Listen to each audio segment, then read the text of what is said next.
The following episode of the SpongePod is brought to you by Magic Shop. Now, Tim, do you love magic? Like on a spectrum of FUN, like where would you put it? Oh, like a 1 to 10. I would put it like a solid 7, probably. Okay. So you like watching magic, like David Blaine or David Copperfield? Yeah, it's more. Or do you like performing magic? It's more of a watching thing. I like to just be impressed by people. Gotcha. You like seeing the amazing things happen. You don't necessarily like participating or being amazing yourself, right? Yes, I don't like being amazing. Okay, I just want to make sure we framed it like that. Well, I must say, I really love magic. I really think that it is FUN. Why are you saying fun like that? I'm not sure. Well, real quick, that is how magicians, like the extraordinary types, the people who are like really talented and really cool and interesting. Mm-hmm. That's how we say it. Oh, okay. So I shouldn't be saying fun. I should be saying FUN. No, we just established earlier in the conversation that you don't like doing magic, so therefore you're not extraordinary, you're not interesting or FUN, if you know what I mean. I got it. So if I did, I would be like a poser, basically. Yeah, totally. Anywho, right. Have you ever wanted to learn how to perform magic or become FUN? I don't know. I guess I've thought about it a little bit, but never really pursued it. Well, if you'd like to pursue it, and if you're ever in town, make sure to check out Bikini Bottom's own magic shop. They sell everything you could ever want, from FUN objects to magic wands and bunnies. Bunnies. Yeah, I imagine they would sell, doves as well, perhaps. Yeah.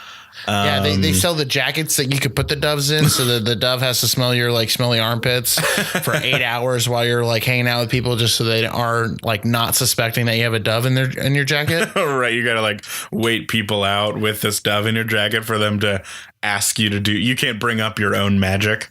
Yeah, but continually like open up your jacket, make sure it's breathing, make sure that you feed it every now and then. That whole thing you do when you're 5 hours in on a work day and you just break out the good old magic trick. Yeah, that very normal thing that we all do. Yeah. So make sure to check out the Magic Shop for all your magical and FUN needs. Oh! And welcome to the SpongePod, the unofficial podcast of SpongeBob SquarePants, where we overanalyze every single episode and get down to the bikini bottom of your fan theories. I am your host and in-house SpongeBob expert, Eric. Are you ready, Tim? Hi, Captain. Oh, Tim, now you're going to have to pick up the energy for this episode. I'm not feeling quite as well. My wife, she works at a school, AKA a disease factory. And I think I've picked something up. So can I'm sorry, I can't hear you. Aye, Captain. Okay. Don't you feel like a child every time I make you do that? A little bit. Like, is it a little belittling every time, a little bit more every time, where you're like, this guy has all the control right now? Right. I mean, we got to be ready. You got to make sure I'm ready for the pot. I get that energy up. So. True. I just don't want to belittle my first mate. Anyway, welcome to the SpongePod. We're happy you joined us here on this beautiful March 10th morning.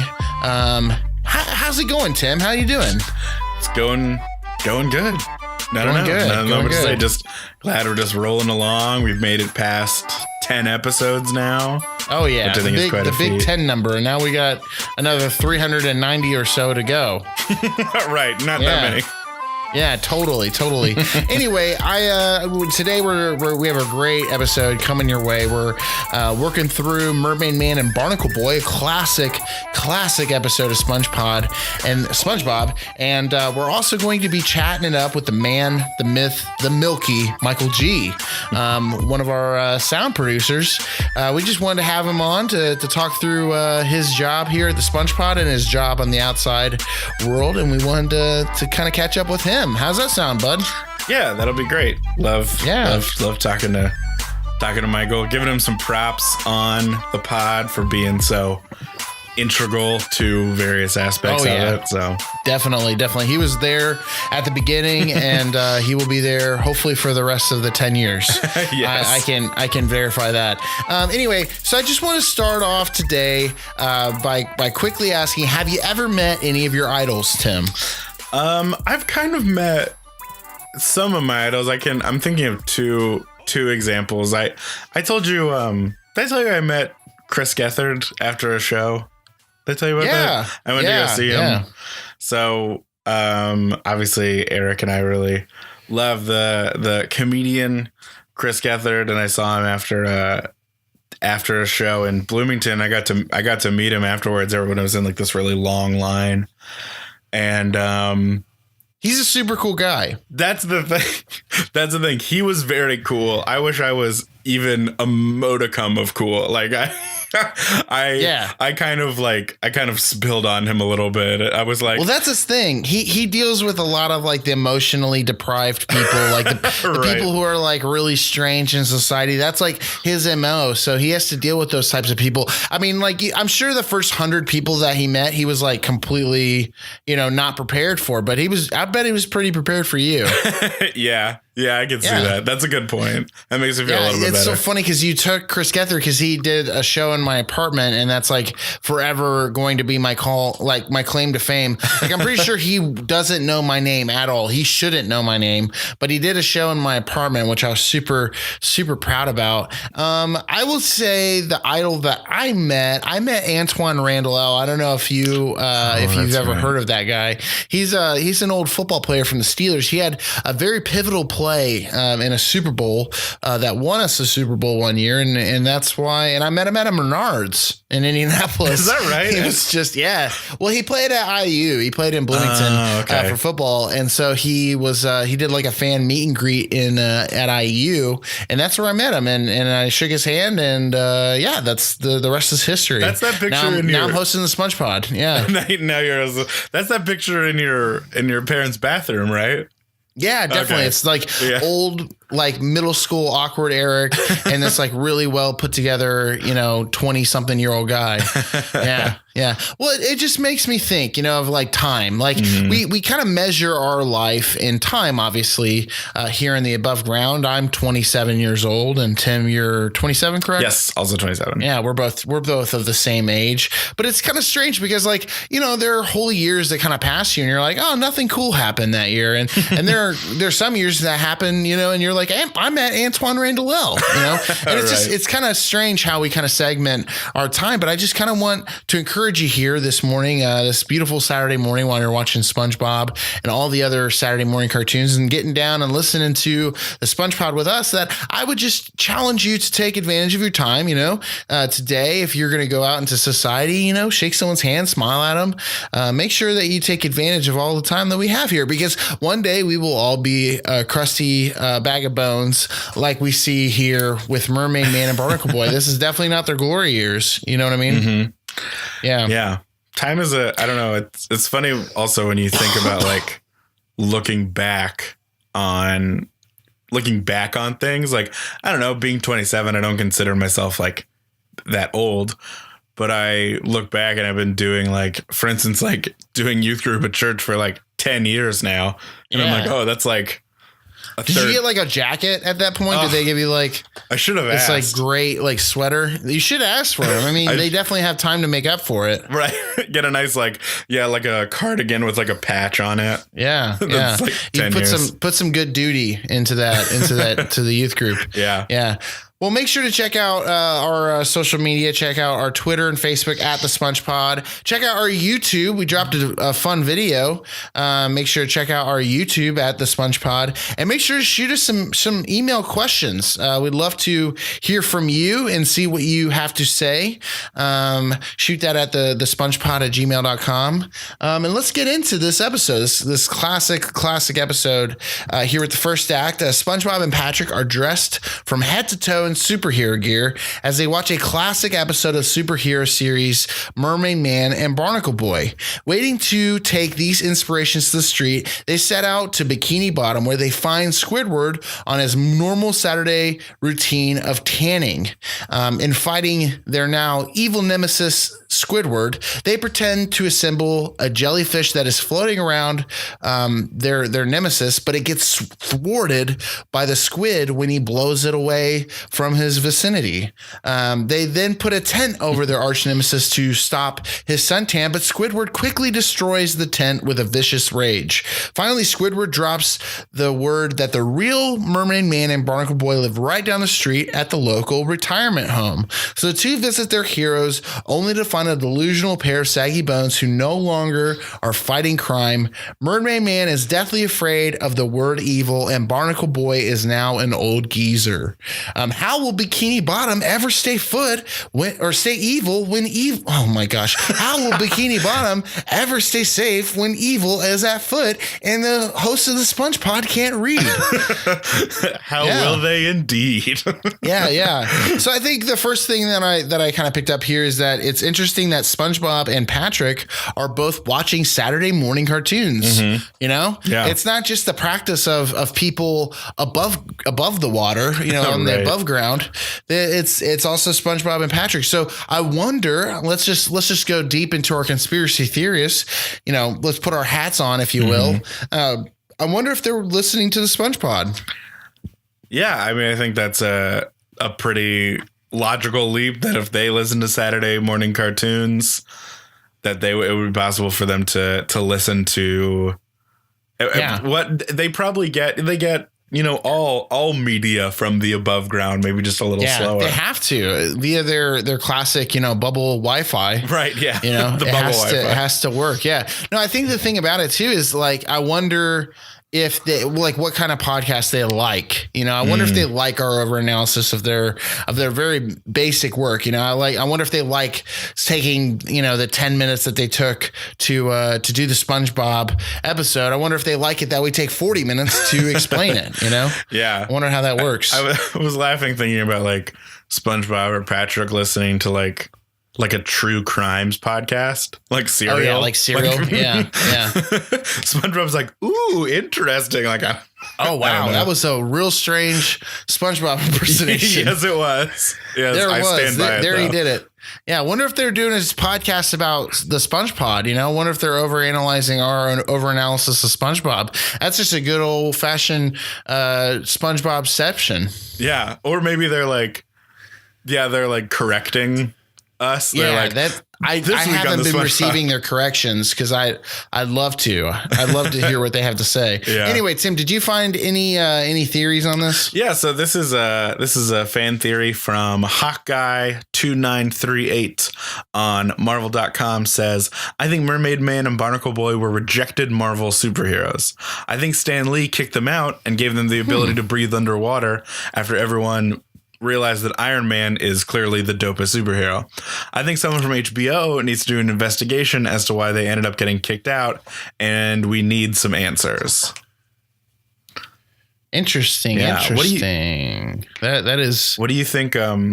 That is interesting. I don't know. Yeah, I don't know how they would fit into, Marvel, because I'm thinking about all the other Marvel heroes, and they all have. Well, I guess the cool thing is they are humans. It seems, right? You know, but it's like they don't really have any like Marvel like superpower. You know what I mean? Because Ant-Man can make himself incredibly small. Iron Man has the gift of being financially rich.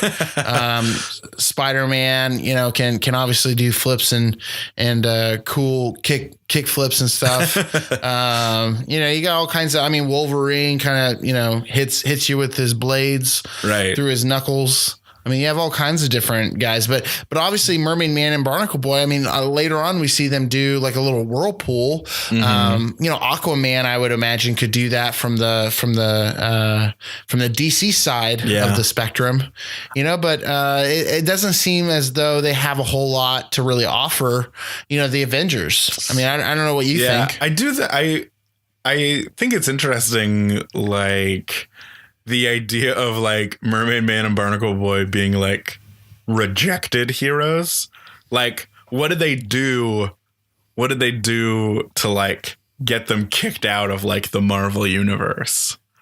Well, and that also implies that like the market underwater is like less than the market above ground.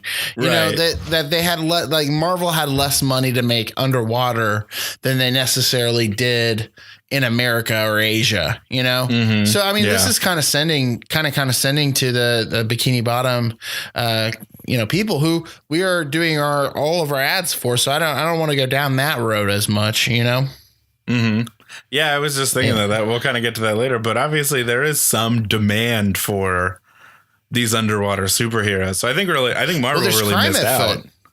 Well, there's crime at foot. There's always someone trying to take something from somebody, and we need those people who are willing to go the extra mile with their superpowers to go that to defeat crime. But who's to say? Who knows what their superpower is? That's kind of the big question to me, at least. Yeah. Something that came to mind for me is just, isn't it just so sad that we get old?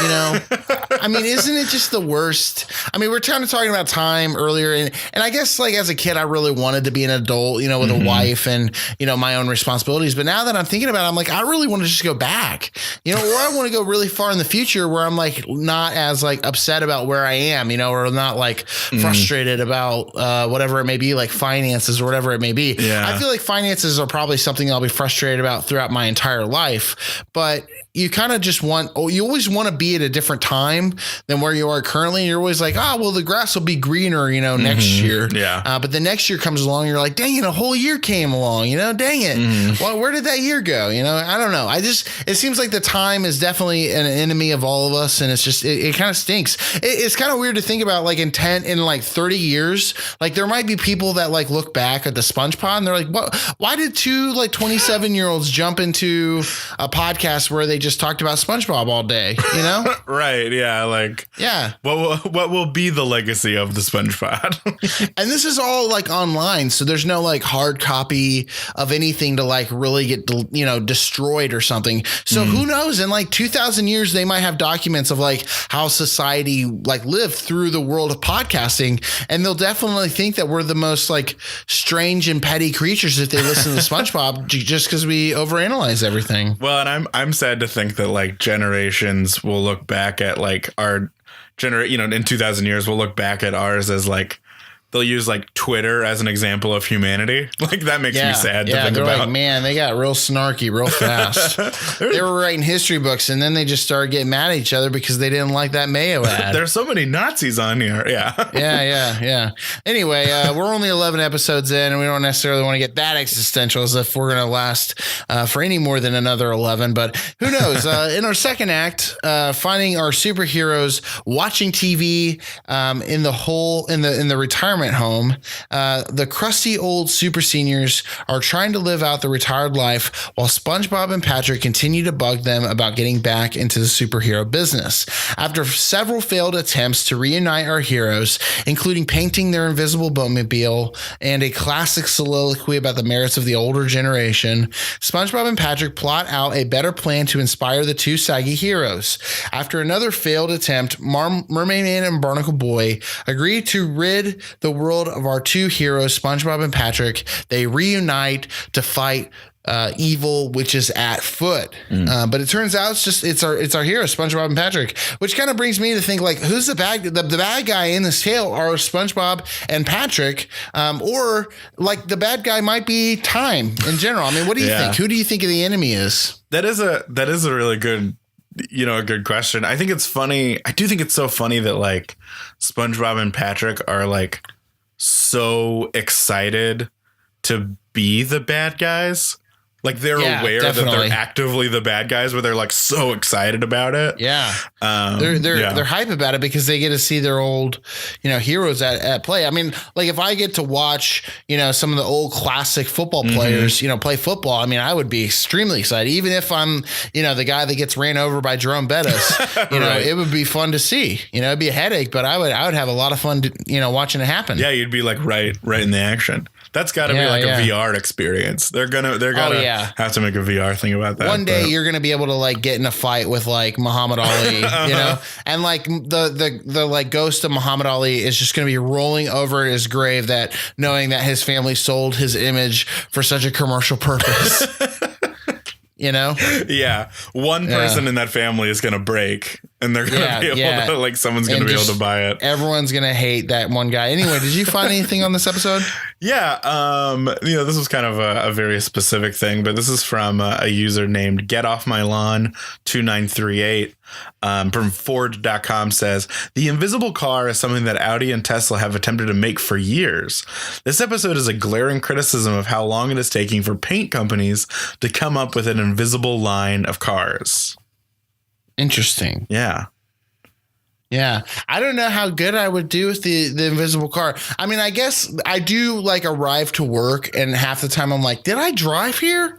Like sometimes you're like driving, you're like, I don't remember making a single choice. Like in the 40 minutes that I drove, I just arrived here. And so I guess there is like a bit of like muscle memory that does occur in driving. And especially if you think about like self-driving cars, hopefully we won't have to do any sort of, decisions in that sense. But it's almost like that would just be really awkward to make an invisible car.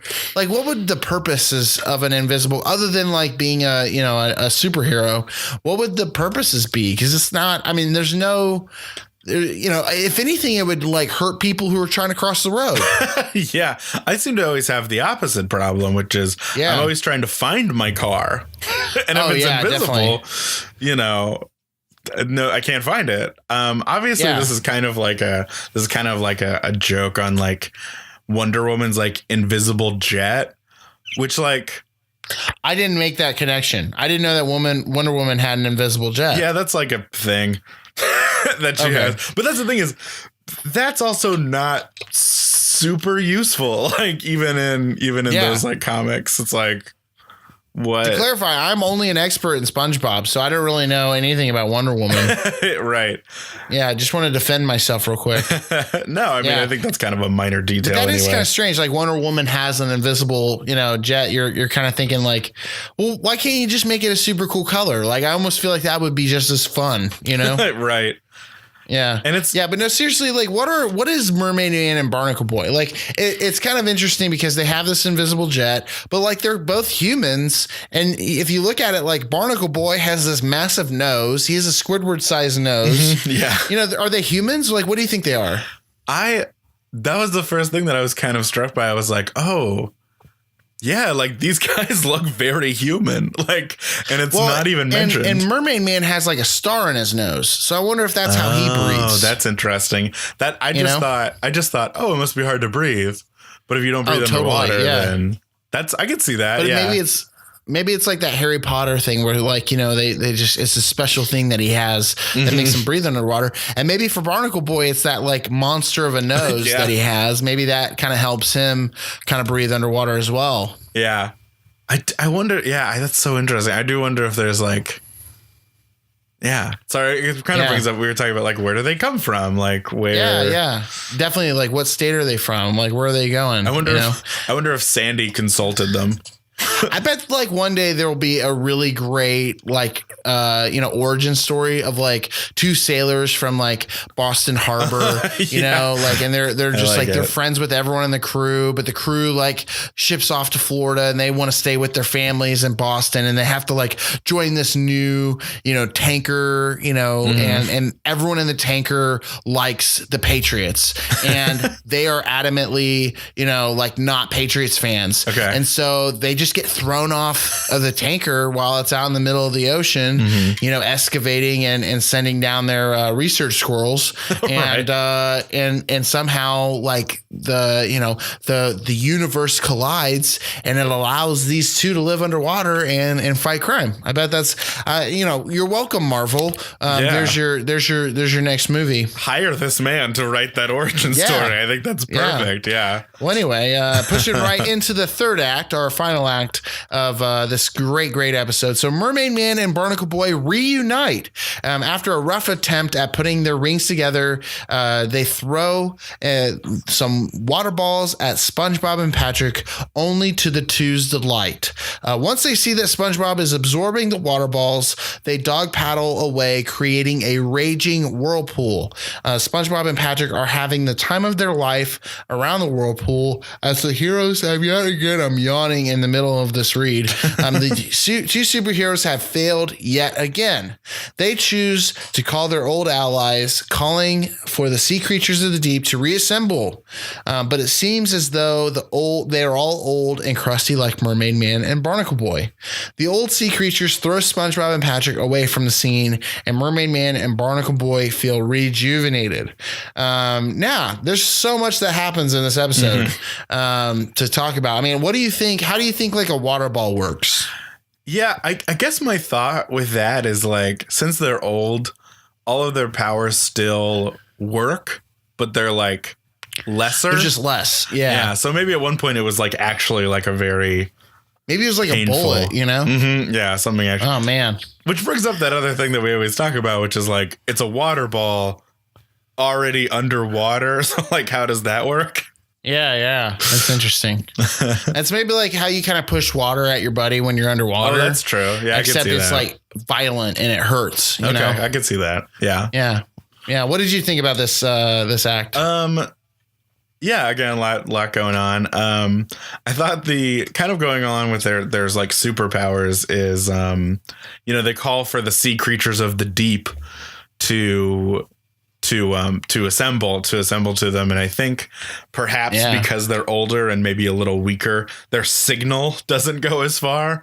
And so they only get, the creatures that are by them, which are all the creatures from the retirement home, which I think actually brings up kind of an interesting point of like, so like when Aquaman controls like the sea, he's controlling just like sharks or fish, right? And they do his bidding or whatever. And you see that with the younger Mermaid Man and Barnacle Boy.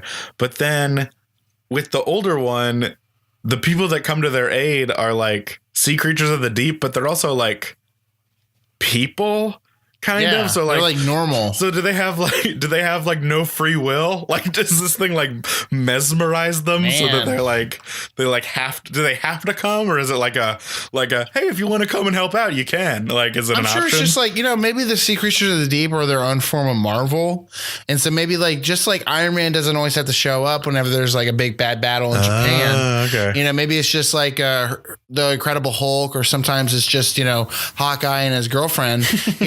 Maybe every now and then, they don't show up, but it's not like they had anything better to do. I think one of them was just rocking in his chair. That's true. That is true. That's probably the most interesting thing that's happened to him in the last like 20 years. That's true. Huh? You have to think, he's like, wow, I got to do something. Hold on. Let me go.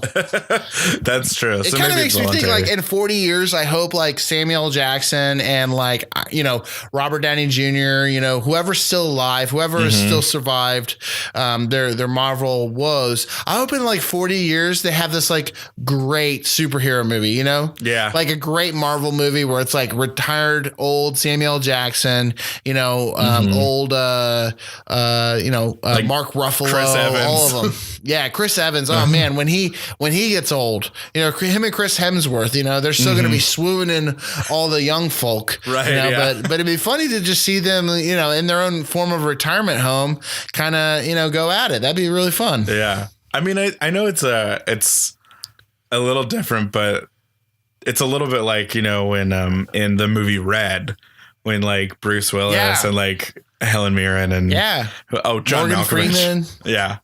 And Morgan Freeman. They all get together and they all fight a big bad guy.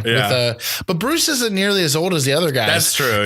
That's the weird part of that movie is like, I think Morgan's like 70 something. And I feel like Bruce is probably only like 50, like late 50s. I mean, I might be completely wrong about that, but it doesn't seem, and John Malkovich too, he doesn't seem too old either. The ages are a little off, but yeah, especially for like the idea. I guess they did kind of need people who would be willing to jump around. I guess Bruce Willis is 62. Okay. So that is pretty old. I mean, I guess when I'm 62, I'm not sure that I want to be, hopping around like he does, Right. And I guess John Malkovich, he's 64. Okay. But and it's funny because like right here it also shows Morgan Freeman, like he's a very well-known actor just along with him, and it turns out that Morgan Freeman is 80. So there's a substantial. Now we're doing over analysis of Red. Right.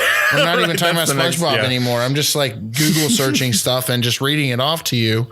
I will say I did have one complaint about this episode, Mermaid Man and Barnacle Boy. Just get back to SpongeBob, what we're normally talking about. I did wait for the after credits, and there wasn't anything. Like Samuel Jackson didn't come out to the after credits and like look at SpongeBob and say, "Hey, we're building a team. Do you want to join?" Yeah, in his normal Samuel Jackson way. So writers of SpongeBob, take note that there are some criticisms being thrown out there on this episode of the SpongePod. We're not just here to take everything that you're dealing to us. We're here to analyze it as well. Yeah. Well, that's the thing too, is like not to look ahead too much, but we know there are sequels to this episode. There definitely. And so spoiler alert. Yeah, I know. I won't say anything about any of those episodes, but they are good. You know they exist, and so it's like real missed opportunity. Writers of SpongeBob, yeah, for sure, for future episodes. I will say though that Marvel, like that post credits like type idea, didn't come along until Iron Man, which was I think like around 2008, wasn't it? Like 2007, 2008. Give or take.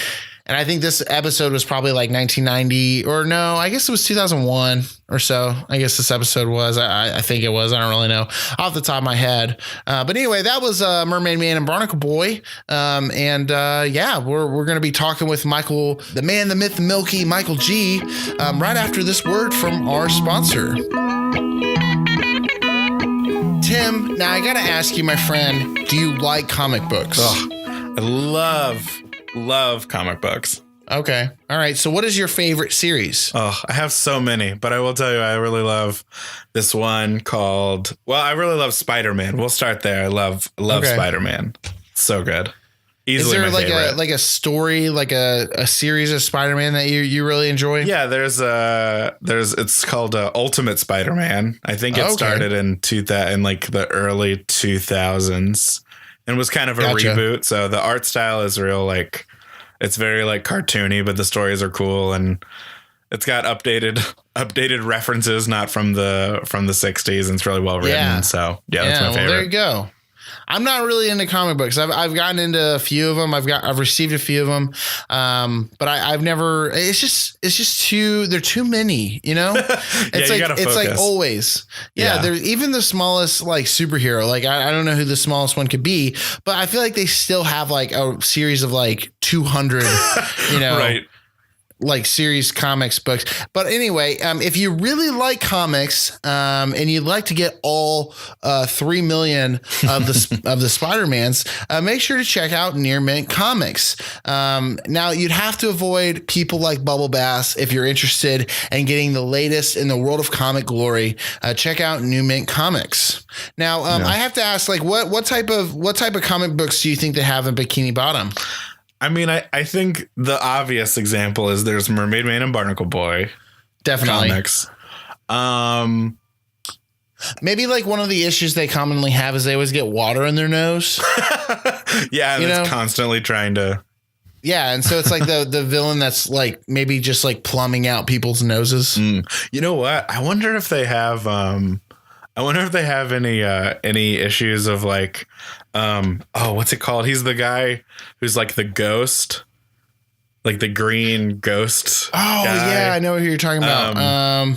Not Davy Jones, because that's a different series. Yeah. The Flying Dutchman. The Flying Dutchman. Flying Dutchman. Yeah. Flying Dutchman. If there's any Flying Dutchman comics. I'm the expert, and I didn't know that. I totally forgot his name. Yeah. You said Davy Jones, that sent me down a path where I was like, Davy Jones. Yeah.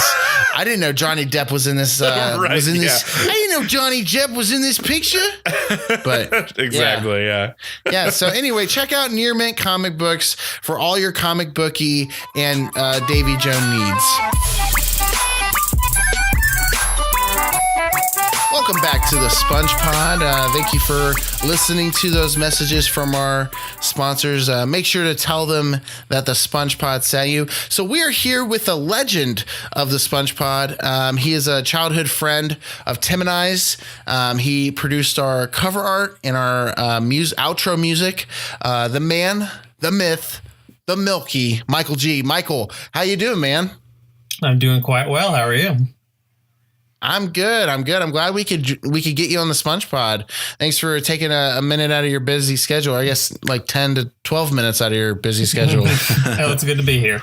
Yeah. So right off the bat, Michael, I just kind of want to ask you, kind of relating to the episode in question that we're kind of talking about today. Who is your favorite superhero and why? This is highly debated among the superhero world, but Batman is my favorite superhero. Always has been since childhood. Gotcha. Ever since we all saw Dark Knight in the theater, which I don't know. Were you there, right? When we saw Dark Knight and your brother like yelled out "owned" like in the middle of the yeah. Right when the I feel like the whole town quiet, was there. Yeah, I feel like the whole town was there. Our whole town. I mean, right? Tim, you were there, right? I was there, yeah. Yeah. It was like back in 2008, and it was for the viewing audience. This just kind of goes back to our deep roots, you know. Like it was 2008. It was the middle of the Dark Knight. It was basically right in the middle of that chase scene with the Joker, and Hans Zimmer just chose this perfect moment to turn off all the music, and Steven Gerhardt, Michael's brother, yelled out "owned" in the theater in this like perfectly timed second that was like silent, and everybody looked at him as the best. I fully think that's why you chose Batman. My love for Batman goes way further back, but that just solidified everything. Definitely. I would probably say Batman's one of mine too. Batman's probably one of mine too. I'd probably also say, I don't know. I don't care that much. Anyway, can I ask a quick Batman related question? Oh yeah. What like iteration of Batman? Like who's Batman movie wise? Movie wise, definitely Christian Bale. Oh, okay. All right. Yeah, I know that's boring, but no, I don't think it's boring. I think all the other ones were weird. Like that's true. They were. I mean, definitely like Tim. You're gonna say the old ones. You know, Tim, you're gonna say that one, but that guy was weird. Like that was a weird series. Like I get that it's funny, but it wasn't like nobody was like, oh, I'm gonna watch Batman to get inspired to like fight crime, which I guess nobody like really does that in general. Whatever. Anyway, Michael, we want to join you. Bring you on the SpongePod just to say thank you for your hard work that you've put in. We just kind of wanted to ask you, you know, in a non-related to the episode. I mean, like, tell us about your job. I know you have a really cool job. Tell us about it. Sure. Yeah. So I work at a place called One Mission Society. It's a missions agency that I work at the headquarters. So we're kind of the support team to all the missionaries that are all around the world. And I'm one of the videographers there. So, nice. I'm a lot of my time is making promotional material for missionaries to use in the field or for the headquarters to use for just whatever the needs are. Gotcha. That's cool. Then, yeah.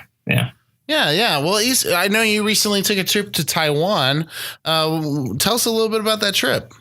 Yeah. So my job affords me the chance to be able to travel every once in a while if we are in need of some new video from certain fields. Nice. So my wife and I got the chance at the beginning of December last year, 2017, to go to Taiwan, and then we ended our trip in Hong Kong.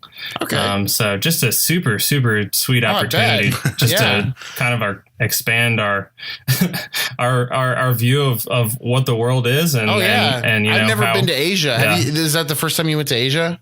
I had been to India in college for a few weeks, but you know that each part of the world is, you know, vastly different, and it's just fun to be around new cultures and learn new things from new people. So it was pretty cool.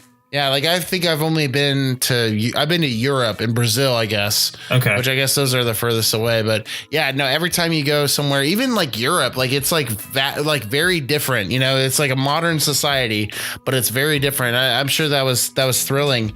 Well, awesome. Thanks for joining us today on the SpongePod. I'm really happy that you got that really awesome job, and I'm glad you're able to contribute in the ways that you're able to do, and also you're able to help us here on the SpongePod. Because we don't know how to make music or do cover arts. We know how to talk about SpongeBob, and that's pretty much what we got going for us. So thanks for helping us out and joining us today. Well, I'm more than happy to help for some of my best childhood friends. So. Oh, yeah. Well, anyway, that was Michael. That was the man, the myth, the Milky Michael G. Here on the SpongePod.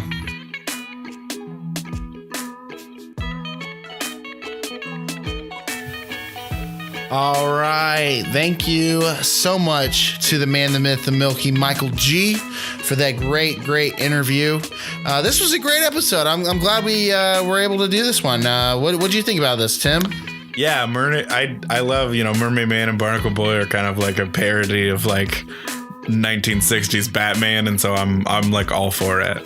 Oh yeah, yeah. They're real goofy. They're real fun. Yeah, it fits in perfect with SpongeBob and his universe. But it's also just a really fun episode to watch on a good old Saturday morning. Yep. Make sure to check us out on Twitter and Facebook and YouTube at the SpongePod. Make sure to email us your questions at thespongepod@gmail.com. If you've got any good questions, any good inquiries that you'd like us to go down, we're all down for that.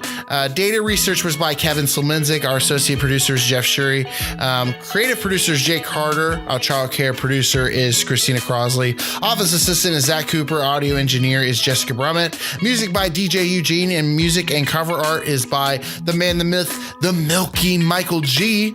This was a great episode. I'm happy we were able to jump in. I'm glad that you guys listened to the end here. I know that some people don't like to listen to 35-minute episodes of 10 minutes, but who knows? Maybe we got a good listener. Anyway, this place makes me wonder, which would be worse, to live as a monster or to die as a good man, or to watch more episodes of SpongeBob SquarePants. Come on, SpongeBob. Yeah, I like it.